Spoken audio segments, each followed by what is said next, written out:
The book I'm going to talk about is 12 Days in May, Freedom Ride, 1961.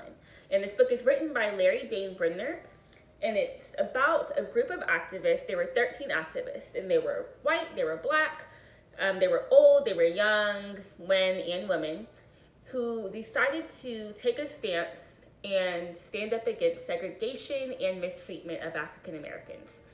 And this group started off in Washington, D.C., and they boarded a bus and they traveled further and further into the South, and their goal was to go to Louisiana. And throughout their travels, they faced a lot of discrimination, a lot of hate, and a lot of violence. And this book tells their story. And I like this book. What I like about it is that it's set up like a timeline. So it starts on their first day, which was May 4th, and then it goes throughout, and you'll have like a title like this is May 10th, and it's very, very easy to follow along. It also has some great pictures in here that help you to really see and visualize the characters, the people, these are real people, the people that we're talking about, and the events that happened.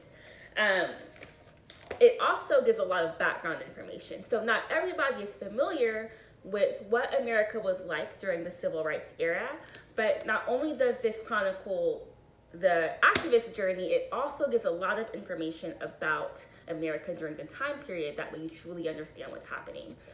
It's pretty easy, it's a good read, it's easy to read, not a ton of high-level vocabulary words, and if there is, it defines it for you, so it'll help you learn those words.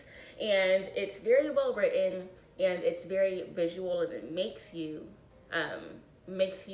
feel a certain way, and it might make you angry, it might make you sad, but I think that's what makes it such a great book.